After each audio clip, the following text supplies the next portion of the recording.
Assalamualaikum.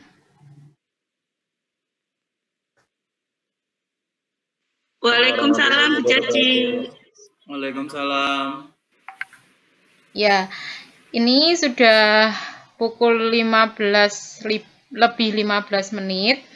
Terus Bu Anggun sedang ada kegiatan di dosen berkarya yang dengan UB gitu ya. Jadi untuk hari ini yang presentasi terkait materi kita untuk pertemuan ketiga dengan pokok bahasan logika dan penalaran adalah Bu Caci gitu ya yang presentasi. Jadi Bu Caci izin share screen untuk PPT kita. Kemudian Bu Caci juga mohon maaf ini videonya Bu Caci off-kan karena untuk rekam layar kalau video Bu Caci on-kan tidak bisa maksimal gitu. Jadi videonya Bu Caci off-kan. Sebentar ya, Bu Caci share screen terlebih dulu.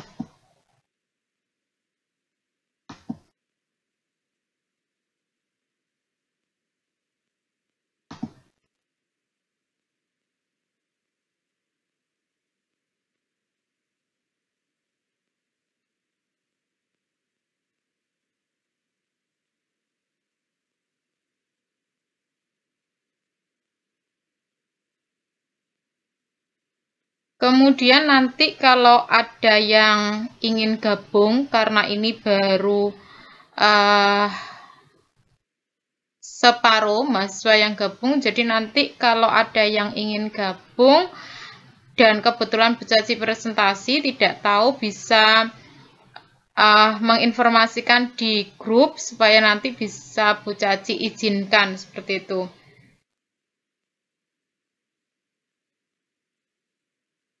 PPT Bu Caci sudah terlihat? Sudah, Bu. Sudah, Bu. Oke. Nih, untuk pokok bahasan kita hari ini terkait dengan penalaran dan logika. Ini adalah pertemuan ketiga kita gitu ya. Kemudian untuk pertemuan keempat sepertinya tidak sinkronus tapi dilakukan secara asinkronus. Di pokok bahasan logika dan penalaran tadi, nanti yang akan kita bahas itu ada 12 sub pokok bahasan. Yang pertama terkait dengan definisi penalaran, kemudian cara penalaran, kemudian ciri penalaran, sub pokok bahasan yang keempat, kelebihan manusia, kemudian prinsip penalaran, kemudian definisi logika, kemudian objek material, bisa diulangi lagi, objek material, kemudian objek formal, yang ke-9 itu peta ilmu pengetahuan, dan yang ke-10 sejarah logika, kemudian yang ke-11 logika tradisional dan modern, dan yang terakhir yang ke-12 yaitu kegunaan logika. Kita mulai dari definisi penalaran. Di slide-nya Bu Caci, ini ada beberapa definisi dari penalaran. Yang pertama, penalaran adalah suatu proses berpikir dalam menarik suatu kesimpulan yang berupa pengetahuan. Sebentar ya, sepertinya ada yang mau Bu Caci lanjutkan.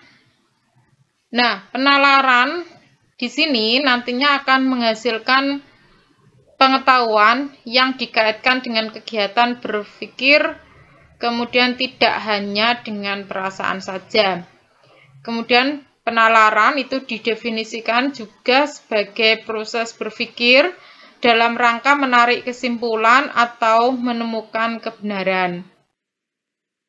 Definisi yang lain menyatakan bahwa penalaran yaitu suatu proses penemuan kebenaran di mana setiap masing-masing jenis penalaran itu mempunyai kriteria kebenarannya masing-masing.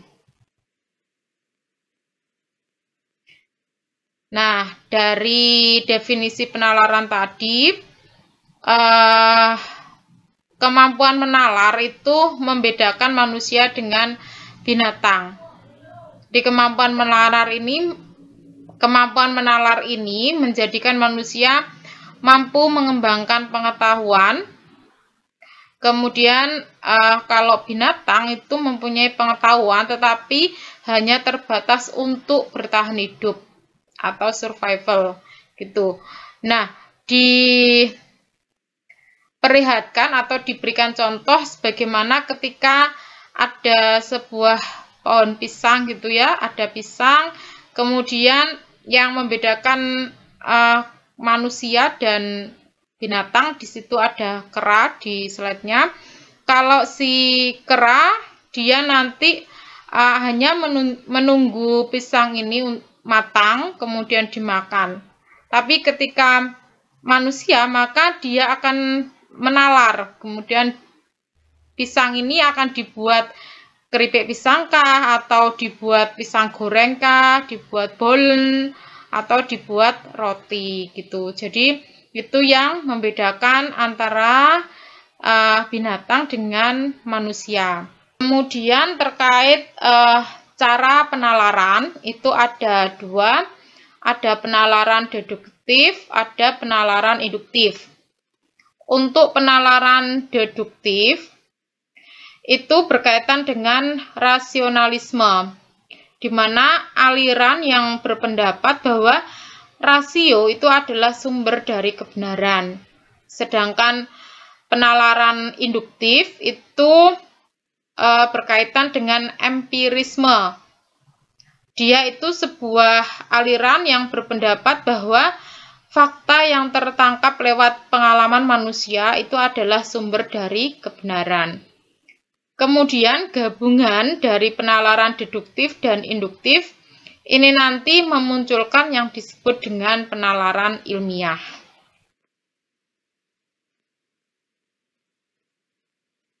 Selanjutnya, ciri-ciri dari penalaran. Sebagai suatu kegiatan berpikir, maka penalaran ini mempunyai sebuah ciri-ciri tertentu.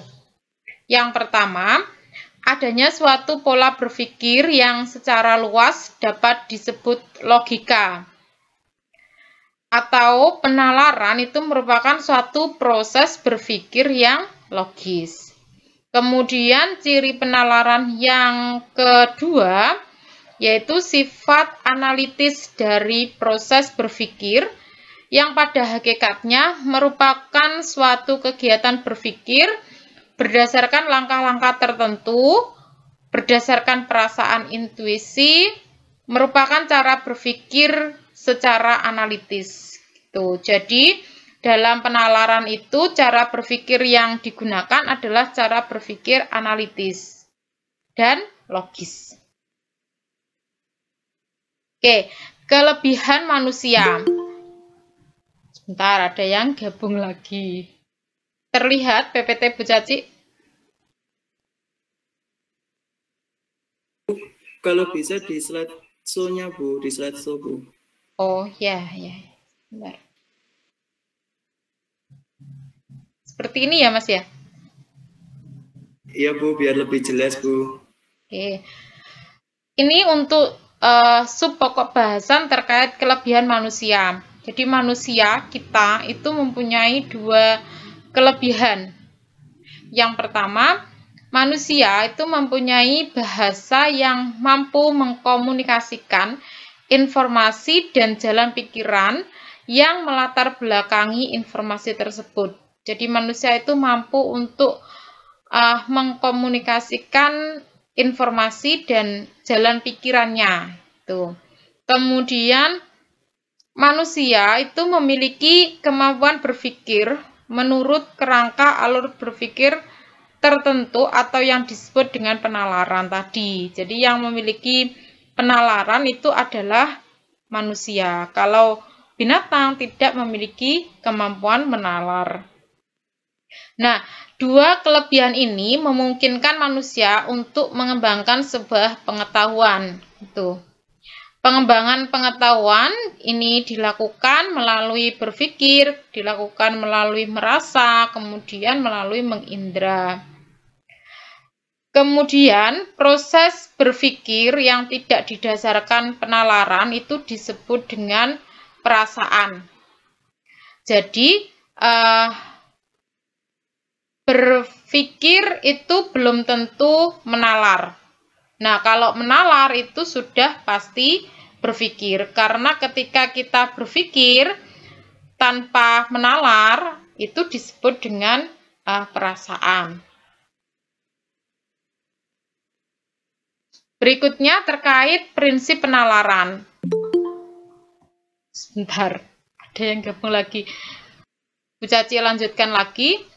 Untuk prinsip penalaran atau aksioma penalaran itu merupakan dasar semua penalaran, sehingga prinsip penalaran didefinisikan sebagai suatu pernyataan yang mengandung kebenaran universal yang sebenarnya sudah terbukti dengan sendirinya. Di sini ada 3 prinsip penalaran. Prinsip yang pertama yaitu prinsip identitas yang menyatakan bahwa suatu hal adalah sama dengan halnya sendiri. Kemudian ada prinsip non-kontradiksi yang menyatakan bahwa dua sifat yang berlawanan penuh atau berlawanan secara mutlak itu tidak mungkin ada pada suatu benda dalam waktu dan tempat yang sama. Kemudian prinsip yang ketiga yaitu prinsip eksklusi terti menyatakan bahwa dua sifat yang berlawanan penuh atau mutlak itu tidak mungkin kedua-duanya maksudnya itu dimiliki oleh suatu benda. Tuh. Kemudian di sini ada definisi logika. Kalau yang tadi kan kita bahas tentang penalaran, sekarang kita bahas terkait logika. Nah, logika ini berasal dari kata logos, yang berarti sesuatu yang diutarakan. Sesuatu pertimbangan akal atau pikiran, kemudian kata percakapan atau ungkapan lewat bahasa. Tuh. Pengertian lain, logika adalah ilmu yang dalam lingkungan filsafat yang membahas prinsip-prinsip dan hukum-hukum penalaran yang tepat. Kemudian logika merupakan ilmu pengetahuan atau sains, tetapi sekaligus juga merupakan kecakapan untuk berpikir secara lurus, tepat, dan teratur. Jadi selain sains, logika itu juga kecakapan atau skill gitu. Kemudian logika ini merupakan dasar dari semua penalaran atau reasoning. Jadi dasar dari penalaran itu adalah logika. Oke, sekarang terkait objek material. Syarat suatu ilmu pengetahuan adalah memiliki objek material dan objek formal. Jadi ilmu pengetahuan itu harus memiliki dua objek. Yang pertama adalah objek material dan yang kedua adalah objek formal. Nah, objek material ini adalah materi atau bidang atau lapangan penyelidikan ilmu yang bersangkutan. Beberapa ilmu pengetahuan dapat memiliki objek material yang sama, tetapi objek formalnya berbeda. Di sini ada objek material misalkan psikologi gitu ya, sama-sama manusia. Kemudian objek material sosiologi juga manusia. Jadi objek materialnya sama tetapi objek formalnya berbeda. Sekarang terkait dengan objek formal. Objek formal itu bagaimana objek material tersebut dipandang, itu disebut dengan objek formal.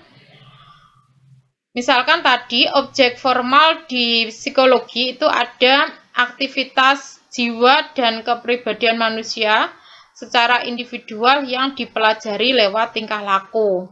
Kemudian objek formal di sosiologi ada hubungan antar manusia dalam kelompok dan antar kelompok dalam masyarakat.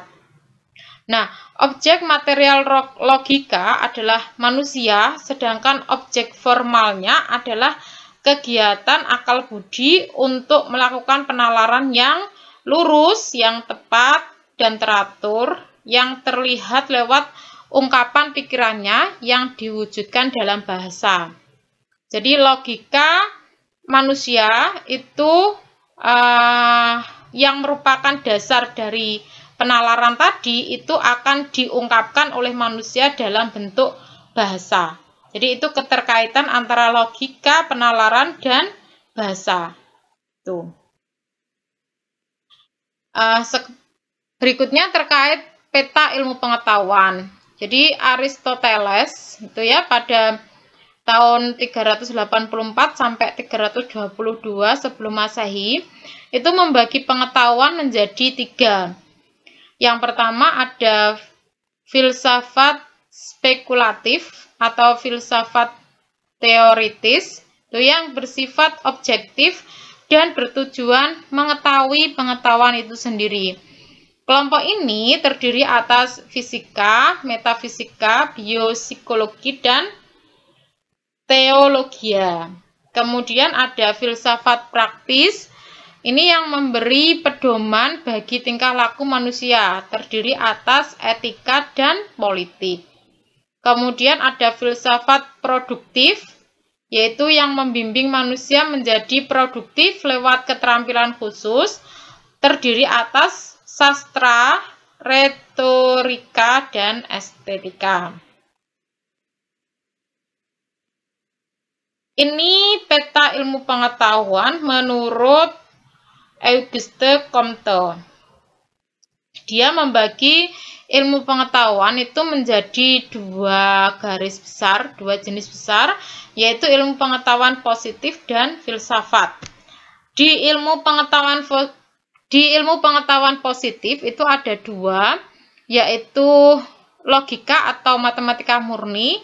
Kemudian ada ilmu pengetahuan empiris yang terdiri atas astronomi, fisika, kimia, fisiologi, sosiologi fisik, dan lain-lain. Kemudian di jenis yang kedua, menurut dia itu ada yang namanya filsafat. Nah, di filsafat ini mencakup 2 jenis lagi, yaitu metafisika dan filsafat ilmu pengetahuan, terdiri dari filsafat yang sifatnya khusus dan sifatnya umum. Kemudian saat ini, masa kini ya, itu ilmu pengetahuan dibagi menjadi 3. Ada ilmu pengetahuan abstrak, kemudian ada ilmu pengetahuan alam, kemudian ada ilmu pengetahuan humanis. Jadi ada the abstract science, kemudian the nature science, kemudian ada the human science. Nah, ilmu pengetahuan abstrak ini terdiri atas metafisika, logika, dan matematika. Sedangkan ilmu pengetahuan alam terdiri atas fisika, kimia, biologi, geologi, dan lain-lain.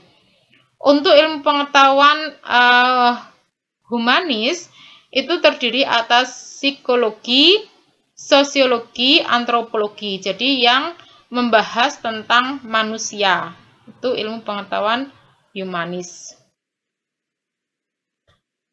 Kemudian dilihat dari fungsi dan tujuannya, ilmu pengetahuan ada 2 jenis, yaitu ilmu pengetahuan teoritis, kemudian ada ilmu terapan.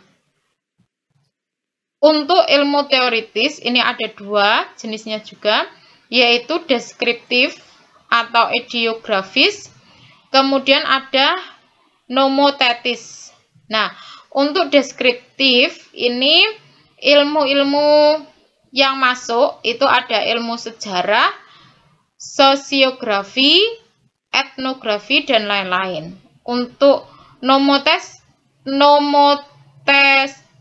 ini ilmu yang masuk adalah ilmu kimia, ekonomi, sosiologi, dan seterusnya. Sedangkan untuk ilmu terapan ini ada normatif, yaitu ilmu-ilmu logika, hukum, dan lain-lain. Kemudian ada positif atau pragmatis, yaitu ilmu-ilmu teknik, pertanian, psikiatri, dan lain sebagainya. Ini terkait dengan sejarah logika. Jadi sejarah logika itu diawali sejak masanya Aristoteles. Nah, Aristoteles ini menyatakan untuk prinsipnya terkait air. Jadi air adalah jiwa tumbuh-tumbuhan, karena tanpa air tumbuhan nanti akan mati. Itu pendapat Aristoteles. Kemudian air adalah jiwanya hewan dan jiwanya manusia. Kemudian air juga uap, air juga es. Itu pendapat Aristoteles terkait logika. Di awal sejarah ada logika itu diawali dari beliaunya. Kemudian inti dari logika Aristoteles itu adalah silogisme. Itu ya. Bisa dilihat di slide-nya Bu Caci, itu beberapa ilmuwan yang melanjutkan dari pendapatnya Aristoteles terkait logika. Ada Theophrastus, kemudian ada Zeno, dan seterusnya. Selanjutnya yaitu logika tradisional dan logika modern. Nah, logika tradisional di sini membahas dan mempersoalkan definisi, konsep, dan terminologi menurut struktur, susunan, dan nuansanya, serta seluk-beluk penalaran untuk memperoleh kebenaran yang lebih sesuai dengan realitas. Itu pernyataan dari logika tradisional. Kemudian logika modern atau yang disebut dengan logika simbolik atau logika matematik itu menggunakan tanda-tanda atau simbol-simbol matematik. Kemudian dia hanya sanggup membahas hubungan antara tanda-tanda itu, padahal realitas tidak mungkin dapat ditangkap sepenuhnya dan setepat-tepatnya oleh simbol-simbol matematik. Yang berperan untuk logika modern itu adalah Martin, di mana dia berpendapat bahwa logika modern itu mengabaikan cara berpikir yang sesungguhnya. Logika modern cukup bermanfaat dan memperkaya logika yang telah berkembang.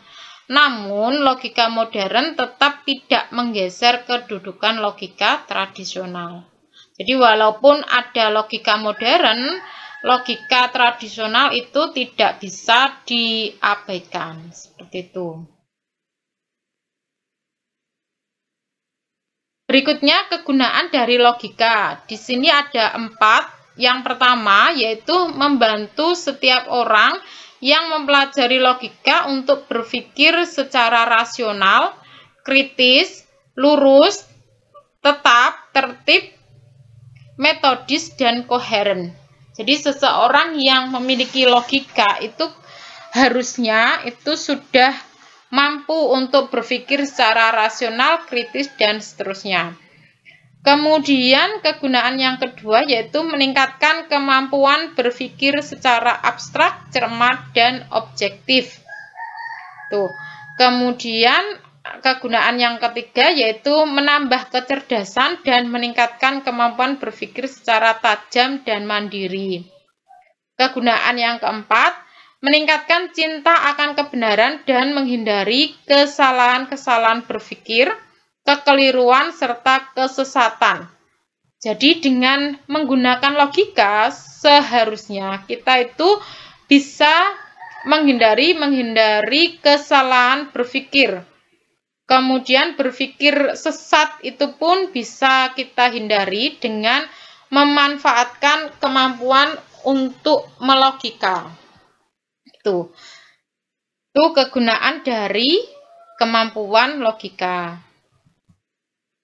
Oke, terima kasih untuk presentasi Bu Caci, cukup sampai di sini. Mungkin ada yang ingin didiskusikan. Bu Caci, persilahkan kalau ada yang ingin didiskusikan, nanti kita bahas bersama, kita sharingkan. Atau mungkin Bu Anggun ada tambahan? Mbak Susi Novita Sari, ada apa enggak ini orangnya? Ada, Bu. Assalamualaikum warahmatullahi wabarakatuh. Waalaikumsalam warahmatullahi wabarakatuh. Sebelumnya saya berterima kasih karena telah diberikan kesempatan. Saya ingin sedikit bertanya.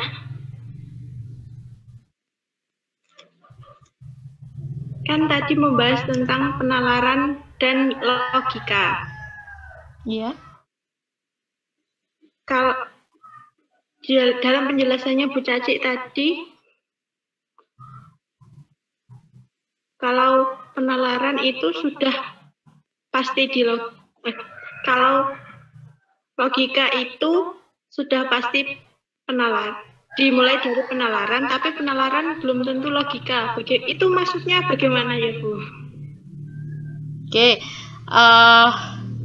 mungkin ada yang mau menanggapi sebelum Bu Caci tanggapi terkait pernyataan dari Mbak Susi. Tidak ada yang ingin mengomentari pernyataannya Mbak Susi atau pertanyaan dari Mbak Susi?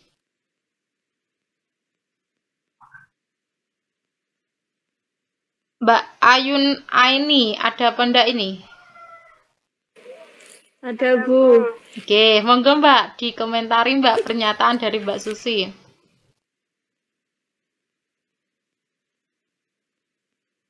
Tadi yang Mbak Ayun tangkap dari pernyataannya Bu Caci terkait logika dan penalaran itu seperti apa?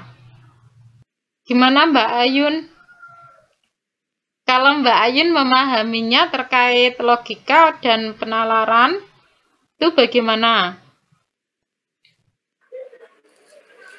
Kalau penalaran itu suatu proses berpikir dengan menggunakan dasar logika. Sedangkan logika itu merupakan satu proses berpikir untuk mencari mencapai sebuah kebenaran yang rasional. Oke, itu pendapat dari Mbak Ayun.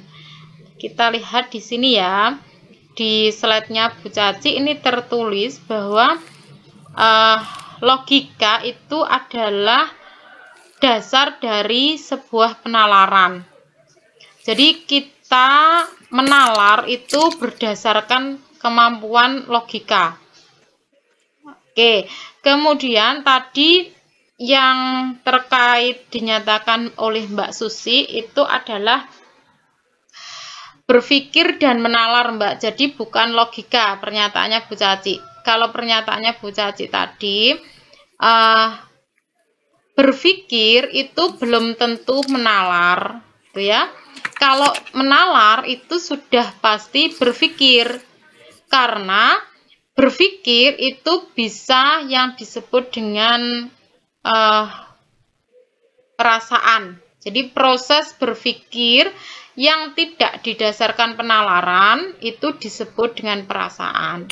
Jadi manusia berpikir itu ada dua kemungkinan, ada yang disebut menalar, ada juga yang disebut perasaan itu tadi.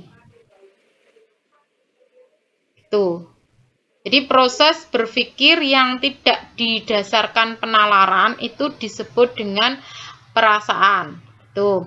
Misalkan saja ketika kalian melamun, misalkan seperti itu. Nah, melamun di sini itu berpikir tapi dia tidak menalar. Itu maksudnya seperti itu. Terus misalkan lagi membayangkan pengalaman masa lalu, itu juga berpikir tapi dia tidak kategori menalar. Seperti itu, Mbak. Mungkin ada yang lain lagi? Siapa ya? Ini daripada diam itu Bu Caci sebut nama saja. Kristina ada apa enggak? Ada, Bu. Oke, monggo Mbak Kristina. Apa yang Mbak Kristina peroleh dari pokok bahasan terkait logika dan penalaran? Di chat sepertinya ada pertanyaan. Ini tertulis ya. Izin bertanya Bu, apakah manusia setiap waktu berpikir? Nah, bagaimana menurut kalian? Apakah manusia itu selalu berpikir gitu? Itu tadi ada yang bertanya seperti itu. Bagaimana Mbak Kristin? Kalau menurut Mbak Kristin seperti apa? Bagaimana, Bu? Tadi ada yang bertanya Mbak gini, apakah manusia itu setiap waktu berpikir gitu? Apakah selalu berpikir gitu loh? Pertanyaan dari Mbak Sri Fatun kalau tidak salah. Kalau Mbak Kristina nanggapinya seperti apa? Menurut saya, ya manusia selalu berpikir karena akan melakukan sesuatu itu harus berpikir. Kemudian, apakah semua berpikir tadi dikatakan menalar? Enggak semua berpikir, ada juga yang kadang-kadang kita perlu bernalar. Oke, jadi kalau berpikir jelas manusia itu selalu berpikir, tapi belum tentu berpikir itu adalah menalar gitu ya. Kalau dia menalar berarti dia menggunakan yang namanya logika itu tadi gitu. Jadi untuk berpikir semuanya berpikir, tapi tidak semuanya berpikir itu adalah menalar dengan menggunakan kemampuan logika. Tuh. Ada yang lain lagi yang ingin kita diskusikan? Saya, Bu. Monggo, siapa? Mbak Susi ya? Ya, apakah ketika manusia itu tidur masih bisa disebut dengan berpikir, sementara sistem kerja otaknya itu tidak sadar? Ya, boleh. Monggo, yang lain menanggapi. Mas Prapto, mana suaranya? Fitri Solihah, ada? Ada, Bu, hadir. Hadir.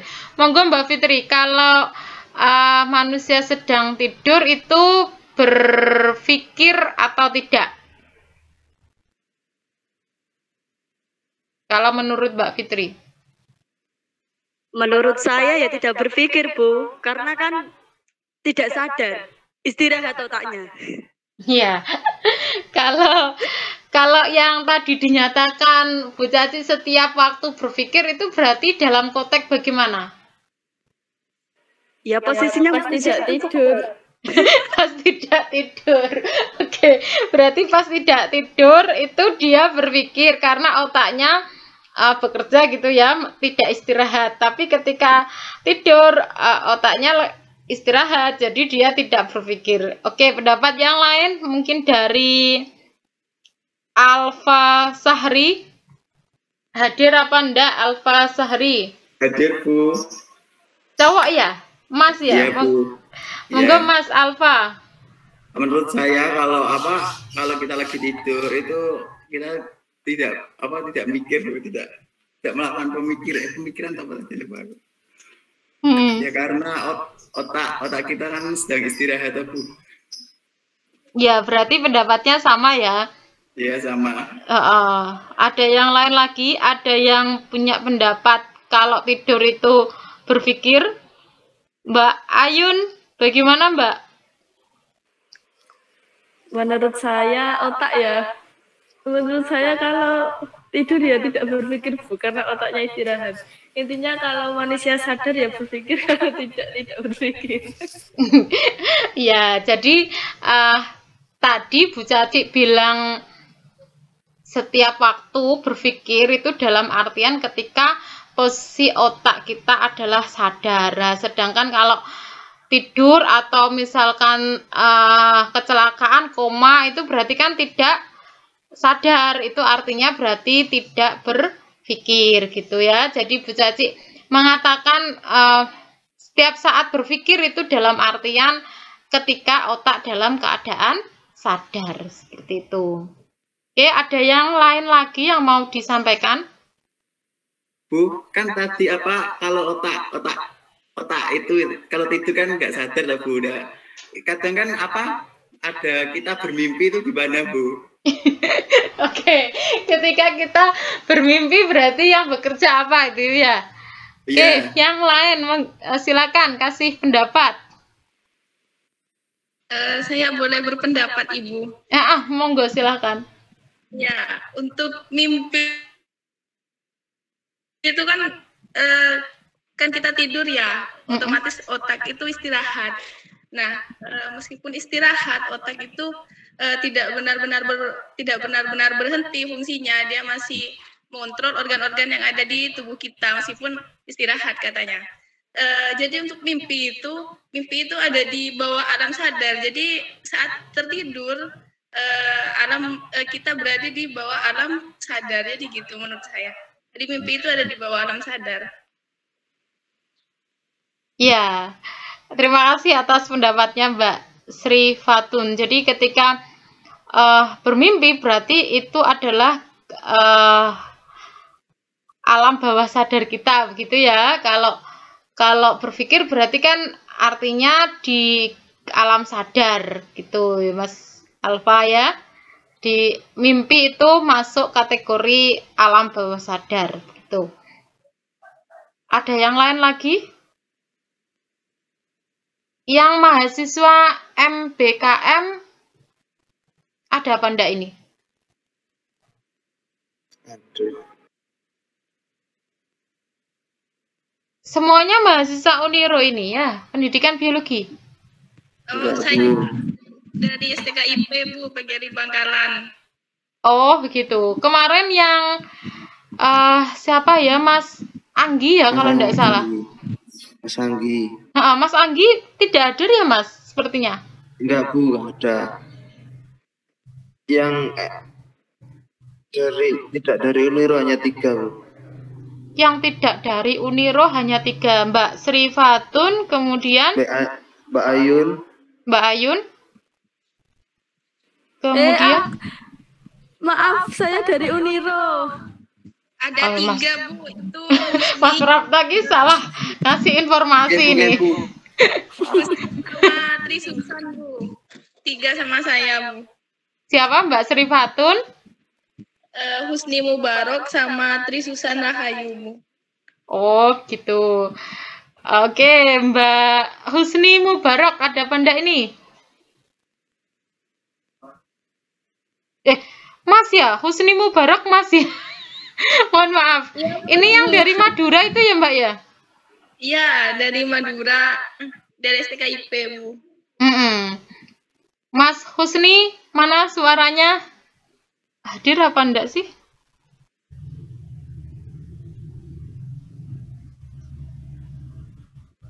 Kok enggak ada Mbak Mas Husni Mubarok? Iya enggak hadir. Iya. Dari tadi enggak hadir Bu.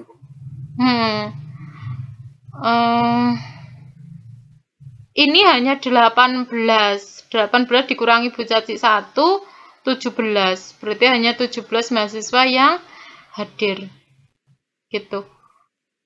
Ada yang lain lagi yang mau kita sampaikan atau kita diskusikan sambil Bu Caci screenshot ini ya yang hadir nanti buat. Assalamualaikum Bu, izin bertanya Bu. Iya, monggo Mas. kan tadi ada yang logika modern sama logika tradisional itu ada. Menurut Martin kan logika modern mengabaikan cara berpikir yang sesungguhnya itu gimana Bu maksudnya Bu? Oke, kita lihat. Kita pahami bersama, kita lihat bersama.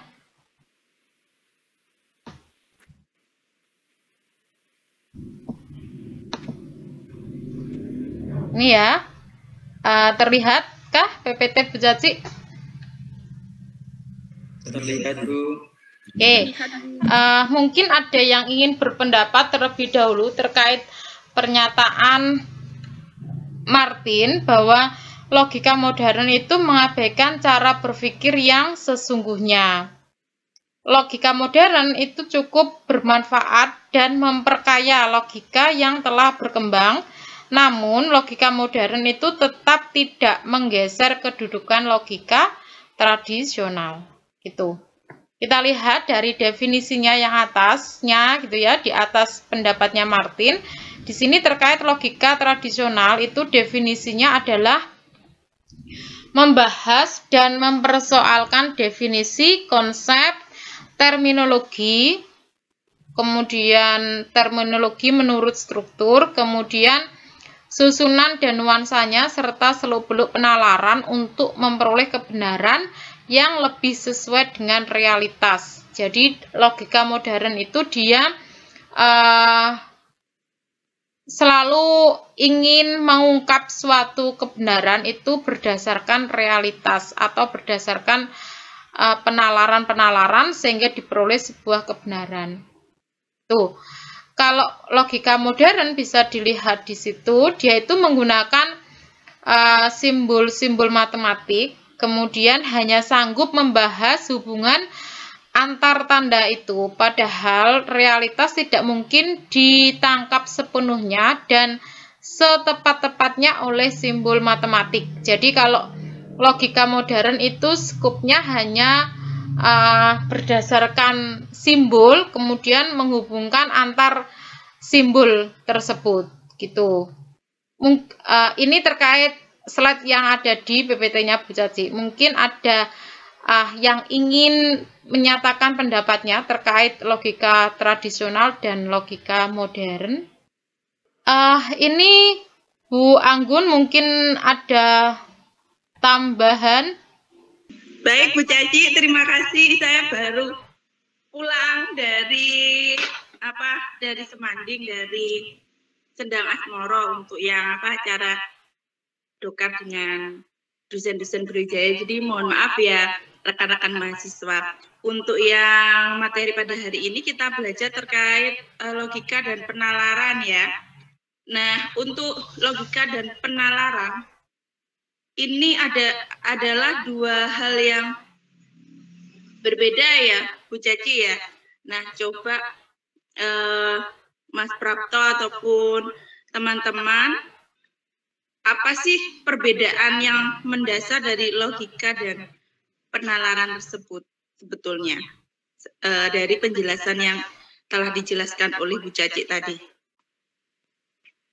Tadi sudah diskusi berapa mahasiswa Bu Caci? Tadi saya dengarkan secara sambil jalan tadi ya, sambil perjalanan ada beberapa yang belum itu ya, belum bertanya juga. Terus kemudian saya lihat kok pasif dia, masa karena tidak ada Mas Anggi di sini jadinya pasif seperti itu ya Bu Caci ya.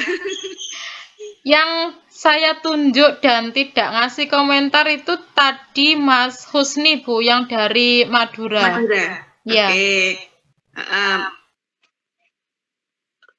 Mas Husni, tapi masih ada ya Mas? Tidak gabung ternyata Bu. Oh seperti itu. Oke, ini ada Mbak Susi juga, Mbak Susi Novita. Mungkin dari penjelasan Bu Caci apa sih dari perbedaan logika dan penalaran tersebut yang Mbak Susi simpulkan dari yang dijelaskan oleh Bu Caci?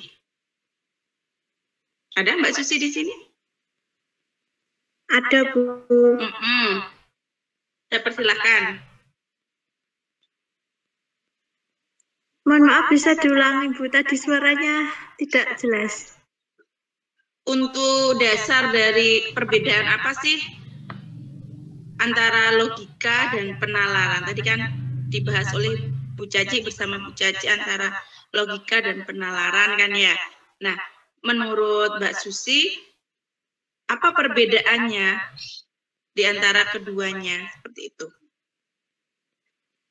Menurut saya kalau penalaran itu suatu proses berpikir gimana itu kita bisa menyimpulkan atau menarik sebuah kesimpulan. Tapi kalau logika itu didasari dengan bukti-bukti atau berdasarkan fakta. Kalau yang Logika. enggak, kebalik.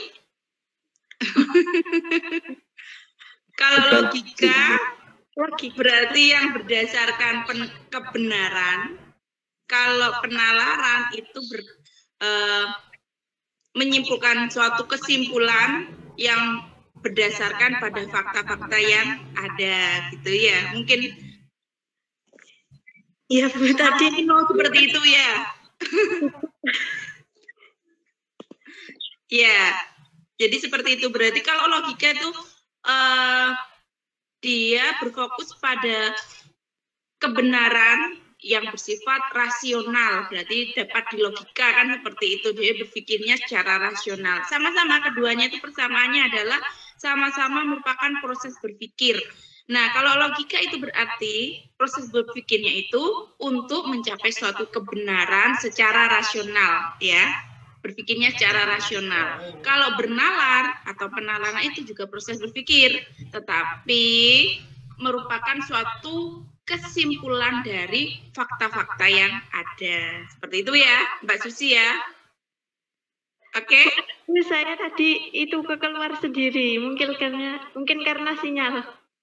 Oke, sudah bisa dipahami ya, rekan-rekan ya. Jadi bedanya seperti itu. Ya Bu Caci ya, mungkin itu yang perlu ditekankan di sana. Terus tadi dijelaskan ada penalaran itu apa tradisional tadi ya, sudah dibahas oleh Bu Caci juga kan, seperti itu. Oke, untuk contoh implementasinya mungkin untuk berpikir logika dan penalaran itu contohnya seperti apa? Mungkin bisa dicontohkan oleh rekan-rekan mahasiswa.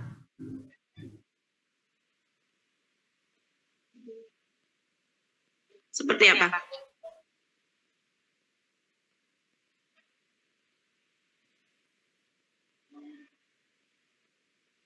Seperti apa, Nak? Berarti. Mungkin ditunjuk saja, Bu Anggun. Oke, ditunjuk saja. Tadi saya juga menunjuk. Bu. Oke, Mbak Susi. Sudah mungkin Mbak Nengki. Mbak Nengki. Oke, saya persilakan Mbak Nengki. Tadi kan Mbak Susi sudah membedakan antara berpikir logika dan berpikir penalaran seperti itu. Untuk implementasinya seperti apa berarti Mbak Nengki? Halo Mbak Nengki?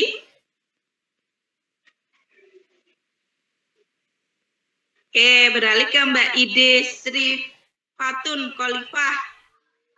Mbak Sri Fatun, Mbak Ide Sri Fatun Khalifah. Halo? Halo?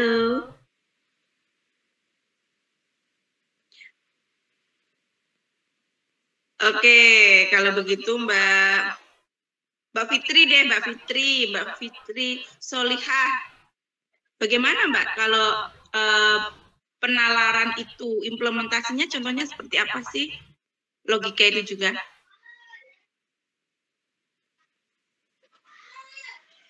Tadi kan sudah dijelaskan oleh Mbak Susi tadi, tapi Mbak Susi kebalik ya, kalau logika itu sama-sama proses berpikir. Kalau logika itu berarti dia berdasarkan apa namanya pada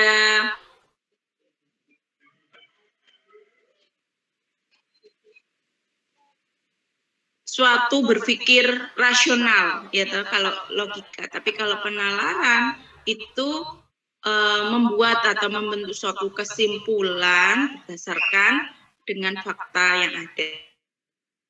Coba Mbak Fitri contohkan sih yang disebut berpikir logika itu yang seperti apa? Yang berpikir nalar itu yang seperti apa? Gimana Mbak Fitri? Bu, contohnya ini langsung ke kehidupan atau apa, Bu? Boleh, dalam kehidupan enggak apa-apa. Boleh? Mbak Fitri, berpikir logika berarti apa? Contohnya, untuk proses berpikir untuk mencapai kebenaran yang rasional seperti itu. Gimana? Contohnya? Contohnya gimana, Mbak Fitri?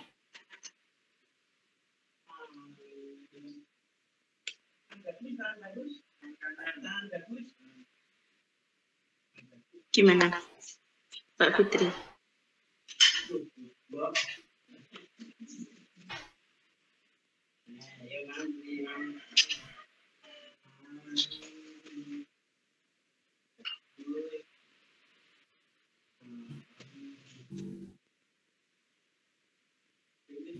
Gimana Mbak Fitri? Yang lainnya mungkin bisa membantu Mbak Fitri.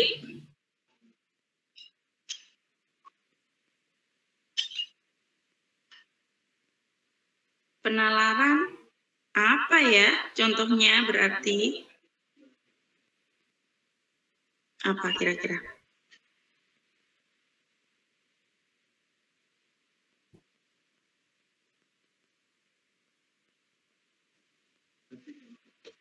Apa tadi?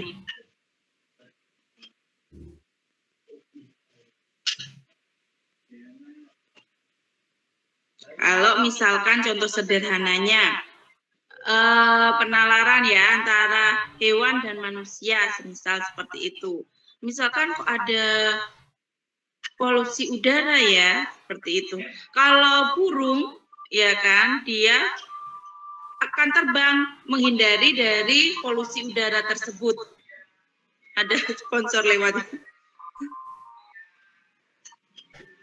Oke, sudah jauh. Ya.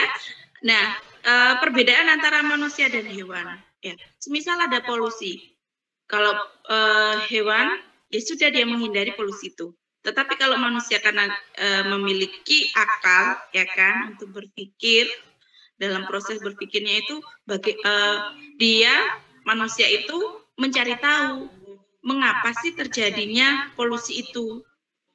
Terus komponen apa yang kira-kira terkandung dalam polusi itu. Nah, terus dampaknya apa terhadap dia dan lingkungannya, terhadap manusia dan lingkungannya, mungkin dari hal penyakit ataupun hal yang lainnya seperti itu. Ya, bisa dipahami ya, Mbak Fitri dan teman-teman untuk berpikir penalaran. Bisa? Lumayan, Bu, lumayan. Belum. Kan tadi kan berdasarkan fakta-fakta. Ya kan, penalaran itu menyimpulkan kan seperti itu, proses berpikir yang berfokus pada pada suatu kesimpulan berdasarkan fakta-fakta seperti itu. Nah, ada gunung meletus itu ya, ada lahar. Nah, kalau hewan itu dia menghindari lahar itu, lahar dingin, lahar dari gunung Merapi itu. Tetapi kalau manusia berpikir secara nalar, ada lahar tersebut, kira-kira di atas puncak gunung itu terjadi apa ya? Terus yang menyebabkan apa ya? Seperti itu, ya kan? Jadi dia akan dugaan-dugaan tersebut akan mengkerucut ke suatu kesimpulan. Nah, dugaan tersebut dicocokkan dengan fakta yang ada, ya kan? Misal ada lahar, oh berarti ini lagi erupsi Gunung Merapi nih, gitu kan? Terus dia berpikir juga, Kalau erupsi Gunung Merapi itu yang mengakibatkan apa sih? Seperti itu ya. Adanya lempeng, ini yang bergeser dan lain sebagainya. Kan dia seperti itu. Nah, nanti menjadi suatu kesimpulan berarti peristiwa gunung meletus itu adalah, bisa disimpulkan seperti itu. Dengan ciri-ciri keluarnya lahar dan lain sebagainya. Nah, penyebabnya adalah karena adanya pergeseran antara lempeng dan lain sebagainya gitu ya. Kayak seperti itu. Tadi itu secara geografi ya. Nah, kalau sebagai hewan, nah dia akan pergi ya dari, misalkan dia kalau hidup di hutan sekitar gunung meletus itu dia akan pergi gitu saja, tidak sampai bernalar nanti akan menyimpulkan suatu kesimpulan tertentu seperti itu. Bisa dipahami ya rekan-rekan mahasiswa dan Mbak Fitri? Bisa, Bu. Kayak tadi yang dijelaskan Bu Caci tadi loh. Ada pisang. Mungkin kalau monyet, hewan kan ya, dia mikirnya ya sudah diambil, dimakan. Soalnya dia kebiasaannya seperti itu. Dia otomatis seperti itu. Nah, tetapi kita manusia berbeda. Apa ya kandungannya? Bisa kita manfaatkan untuk apa ya? Seperti itu untuk mengkerucut atau fokus ke suatu kesimpulan seperti itu berdasarkan fakta yang ada. Pisang itu bentuknya seperti ini, dia mengandung vitamin C, vitamin D, vitamin yang lainnya, terus rasanya seperti ini. Nah, dia simpulkan kayak gitu berdasarkan fakta yang ada seperti itu. Bisa dipahami rekan-rekan mahasiswa? Iya, Bu, bisa, Bu. Ya, Bu, bisa. Bisa, Bu. Oke. Nah, tadi kalau logika atau berpikir logis berarti proses yang seperti apa tadi? Untuk mencapai suatu kebenaran gitu tuh ya? Proses Ya kan? Proses berpikir juga, tapi untuk mencapai suatu kebenaran. suatu kebenaran yang nyata. Seperti itu. Nah, itu seperti apa? Nah, di sini misalkan salah satu contohnya, misalkan berpikir secara logika dalam kehidupan ya, misalkan manusia itu mengidap suatu penyakit, ya kan? Kemudian misalkan penyakit apa ya? Penyakit radang tenggorokan misalkan. Nah, ini dapat diatasi dengan misalkan minum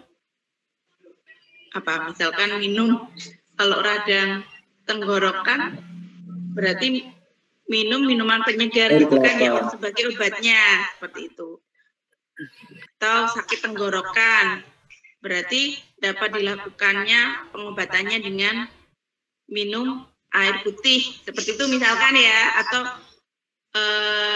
dehidrasi gitu sih, orang mengalami dehidrasi misalkan, berarti obatnya harus banyak minum air putih seperti itu misalkan. Nah, berarti logikanya ya kan, secara logika berarti air putih itu adalah suatu cairan yang diperlukan tubuh manusia untuk menjaga keseimbangan tubuhnya ya, supaya dia tidak mengalami yang namanya dehidrasi atau kekurangan air. Berarti nanti pada selnya itu bagaimana seperti itu. Ya.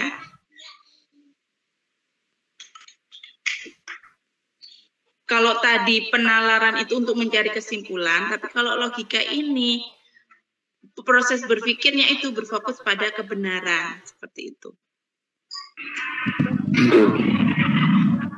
Ya.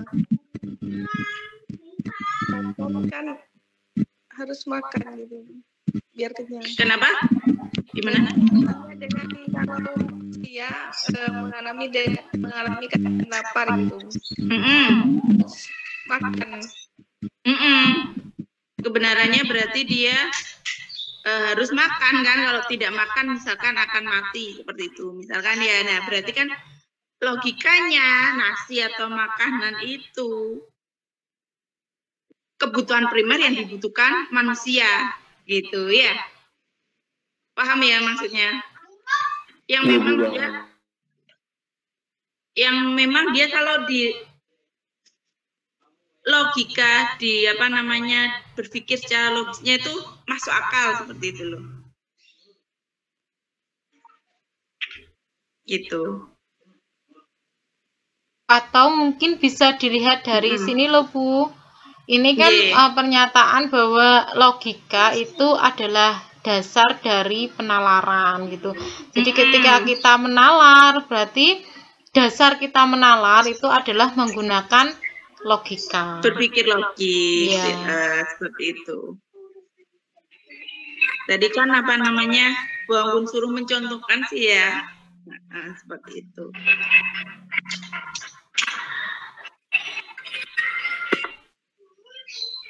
Ada yang lain lagi atau bagaimana Banggun ini?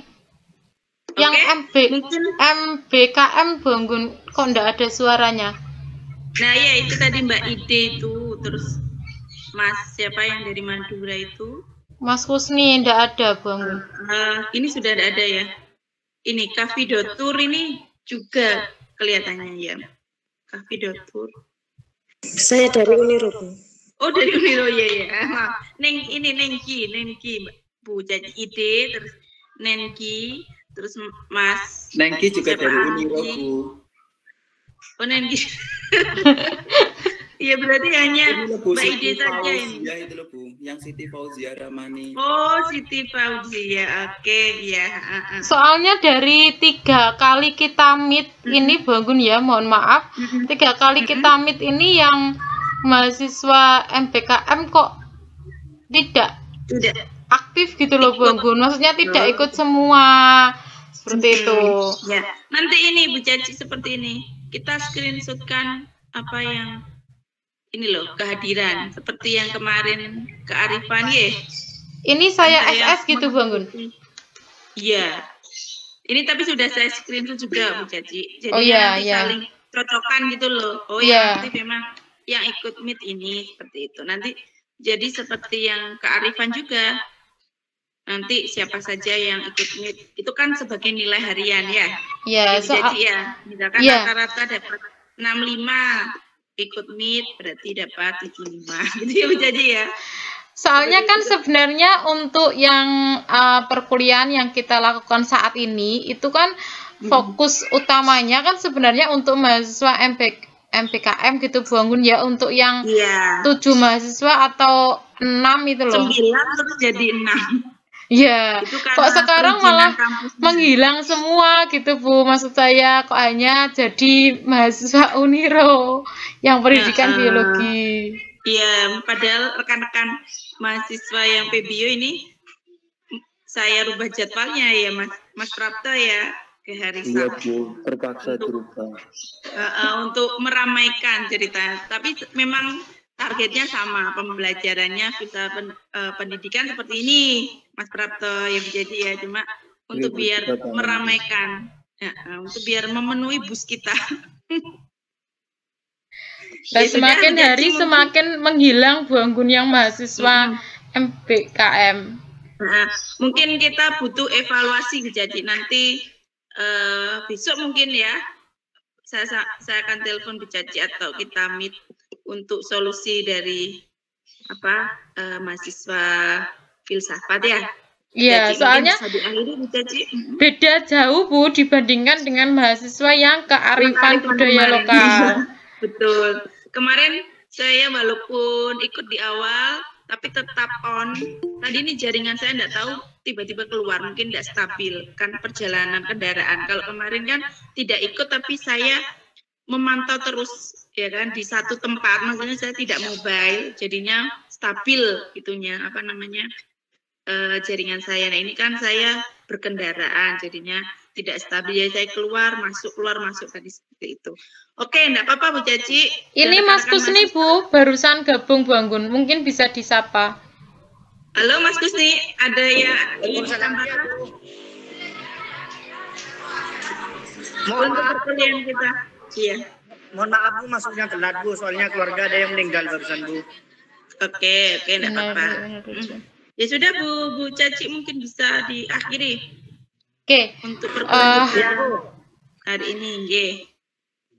Ya, karena ini waktunya sudah 1 jam lebih gitu ya, 1,5 jam. Nggih. Kemudian untuk presentasinya juga sudah, kemudian pembahasan dengan Bu Anggun juga sudah. Kalian juga sudah berdiskusi terkait materi kita. Mungkin untuk pembelajaran berarti bisa kita akhiri. Dan semoga di pertemuan yang berikutnya, pertemuan keempat Bu Anggun ya, itu sepertinya asinkronus Bu Anggun di kontrak kuliah kita. Nanti ada latihan soal sepertinya Bu Anggun. Nggih, siap. Ya. Nggih, Bu Lah, Caci. nanti semoga kedepannya untuk semua mahasiswa gitu ya, baik yang MBKM maupun yang mahasiswa pendidikan biologi, semoga lebih bisa aktif lagi. Soalnya ini hanya 75% Bu Anggun dari semua mahasiswa yang hadir ikut meet ini. Gitu ya. Oke, Bu Caci. Ini karena waktu atau apa ya Bu Caci ya, kita enggak Lah, tahu. itu Bu Anggun saya juga tanda tanya. Oke. Kurang lebihnya Bu Caci mohon maaf untuk penyampaian hari ini gitu. Saya akhiri, semoga kedepannya akan lebih baik lagi dan lebih aktif lagi begitu. Selamat sore menjelang malam. Terima kasih atas semua partisipasinya. Wassalamualaikum warahmatullahi wabarakatuh. Waalaikumsalam warahmatullahi wabarakatuh. Terima kasih Bu Caci dan rekan-rekan mahasiswa.